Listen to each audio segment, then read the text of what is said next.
This call is now being recorded. This is a prepaid call from Dominique Stone. a prisoner at the Michigan Department of Corrections, Cooper Street Facility. I'm willing to talk to you. I'm willing to make any observations, any declarations. I'm ready to affirm anything under penalty of perjury. I'm ready to take notes and I'm ready to act. Whatever you need me to do from over here, you let me know. I'm willing to gather information from all the guys affected by the flops and the parole board, all the guys that's sick around here. Anything you need me to do, start journalizing efforts, let me know. There was a CO in here that was working our unit about last week. A guy expressed his concerns to him about not wearing a mask. And he said specifically that he don't give a damn if he catch COVID-19, and he damn sure don't give a damn if he give it to us. I just talked to another CO today, and she confirmed to me that the MDOC was letting sick employees come in here and work. They was letting them do it. So, I'm ready for whatever. You just jump on my JPay. I'm Dominique Stone, 756000. I'm located at JCS, which is Jackson Cooper Street Facility, 3100 Cooper Street, Jackson, Michigan, 49201. I'm ready for whatever. You come and get me. You tell me exactly how you need me to organize from in here, and I'm doing it. I appreciate you reaching out to us, and we all ready to rock for you. Thank you for viewing those videos and making sure you get the stuff done for us, because we need some help, and these guys ain't going to help us. They lying to us. We ain't a priority. You know, Gretchen Whitmire thanking the freaking MDOC for protecting us, but it's over 300 cases that has been blasted at Lakeland, which is the hospital, basically like a joint where all the sick people at Lakeland correctional facility we call Coldwater. You know, it's just out of hand and it's out of pocket. They just trying to limit their liability as best as possible. They trying to use public safety as their gateway for some feasible neglect as to why they ain't gonna let us go. You know, I understand that they got a job to do as far as protecting the public, but protecting the public consists of protecting lives too on all arenas. You know, so hey, reach out to me. I'm ready. Yeah. Is there anything else that you'd like to say? Any other observations?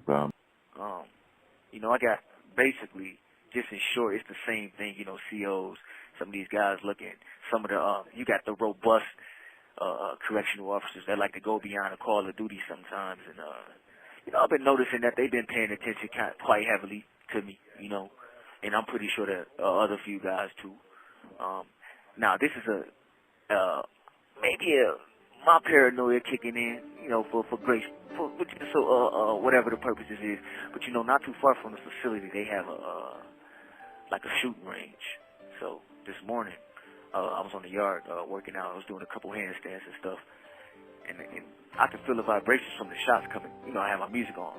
So it just so happened when I took the earbud out of my ear to hear what was going on, I look in his direction and he just assumed just post-like as to say, yeah, we ready for whatever type of, you know what I'm saying, little indirect body language statement he wanted to make to the guards, you feel me? But it is what it is, because we got protection.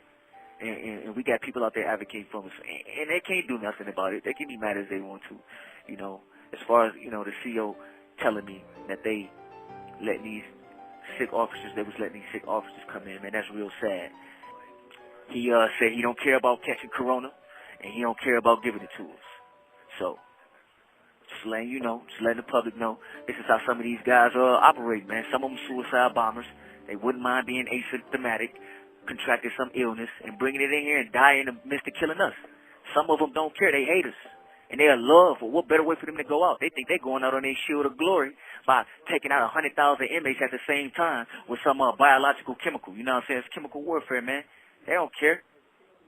That's how they want to play it. But at the same time, you got Gretchen Whitmire talking about some she thanked the MDOC for protecting us. Gretchen Whitmire, you need to stop and do your job and quit being a puppet. That's what you need to do.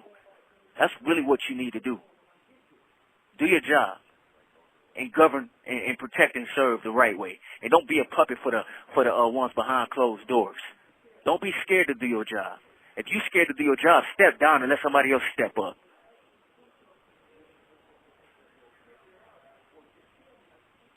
What are your thoughts as it regards reasonable loss of life?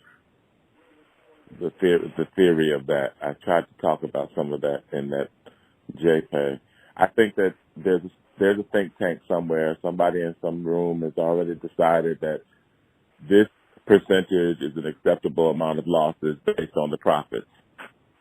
Right. And unfortunately, like you stated, the mass majority of us, that'll pass away or likely to contract the illness is just like it is in the streets, is black people. They talk about how, what is it, about 14% of Detroit or whatever, 14% of the black people is in Michigan. Yeah, we contract about 40 or 45% or 47% of all of the cases because of overcrowding. Well, the same theory applies to the joint, So I know how they move, for the most part, business-wise. Everything is like a balance sheet, and everything is like everything is planned into, cut costs at all costs, and at the same time preserve what they can. So I'm not surprised that they have some type of formula to do that. What I think is a dollar bill, a Federal Reserve note, that's a promissory note, backed by the good faith and obligation of the United States, meaning that, hey, you take this dollar bill, which is a Federal Reserve promissory note, okay, and you can redeem it for lawful legal tender later on if you go to a Federal Reserve bank. But that's not money. That's not money at all. So the same Federal Reserve note that you putting in place of putting it before human beings and human lives, man, is like, that can never be justifiable. I don't care if you took all of them throughout the whole nation, 365 million of them, or however many it is. It's not worth one life, because a piece of you died when that individual died. And I tell you what, everybody in here that died because of COVID-19, that blood is on every leader's hands. That blood is on their hands, man, because they failed to act. And they put that money, alleged money, whatever you want to call it, before us. I don't agree with that. All life matter. Every bit of it. Every form. Mice, flies, everybody's life matter. It's not in our hands to take that. So there is no percentage that could be justifiable to me.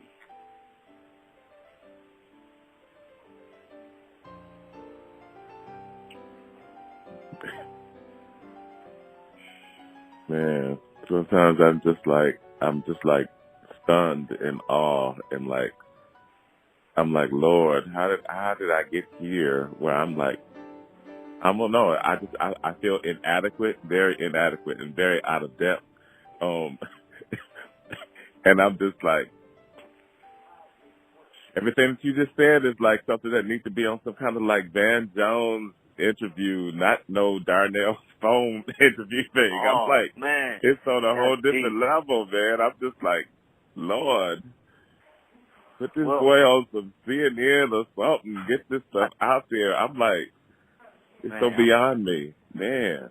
I tell you what, man, the universe has provided me with adequate information. I have a theory about fruitful information and fruitless information. Fruitless information consists of information that you gather and is trivial. How can you use it to forward yourself economically, or effectuate some type of change around you? How can you do that? If you can't use that knowledge to pass on or actually build up or something like that, then you're wasting your damn time, and get out of that book. So I figured out like this. I think I made mention of this before. In relation to me, including the other brothers, the minor majority, we have to understand who we are, one, right? Politically, civilly, legally, whatever. Two, what system are we a part of, okay? Understand the system that we operate under. And three, we have to understand how does this system recognize us as who we are collectively, who we are individually. And then how can we adjust our status to reflect that of the higher elite? So you got first class, second class, and third class citizenship. Right now, I'm a third class citizen, but I got first class power though. And they know that. And they're going to respect that. They've been respecting it. So it's like, I'd rather spend the time studying things that can help me economically, first within the system, spiritually second as to finding out who I am, and third off, I figured out how to adjust my status. I know how to do it, and I'm building up my body right now for it. Political body, my legal body, and this message is for the ones that know what I'm talking about. You know who I am, and you know where I'm at. Now, do I have to summon you, or are you going to come and get me?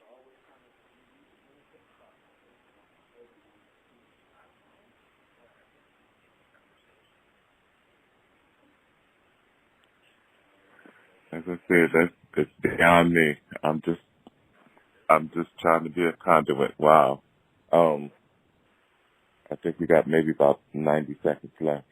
Yeah, we got 2 minutes and 5 seconds. I'm checking in, though. As I said, we've gained traction with Wendy Woods and that stuff, man. That sparked so much hope and gave us so much. It revitalized us. It revitalized us. It revitalized Bishop. It revitalized me. And it strengthened the message that I've been trying to push to these brothers around me, that we got help and these people out there advocating for us. So when they start seeing that and seeing me in the day room, saying that it's a civil rights attorney and some activists that's out there trying to roll, you know what I'm saying, get us a part of the camp, and they're about to sue the MDOC for negligence, you know what I'm saying, unjustifiable homicide, you know, all of that. Yo, they started looking a little different. They starting to see now. So we're gonna keep pushing this mission, and it's gonna cross state lines. We're going to all facilities, all compounds. Everybody, everywhere it's a brother or a sister, you know what I'm saying, dealing with COVID-19 or mass incarceration, man, we finna do something about that. We gotta start holding our leaders accountable. You have 1 minute remaining. We gotta start taking their money out their mouth now. Since you're a capitalist and you all about the dollar, you wanna cut costs for a corporation, we're gonna cut costs for you too and take your money. And then see how you like it when we start playing with your life. You know, because that's all it is. You play with their livelihood, then you get the attention. Once you attack them financially, they get their act right. Once you pierce that corporate veil and stress that bond that they got covering their asses, they start to take a knee and start to listen to what you're saying. So it's going to take a lot more than some court filing paperwork, but we'll get somewhere with that too, though. Van Jones, you know what I'm talking about. Van Jones, no? I hope this message gets to him soon. Yeah, I think it will.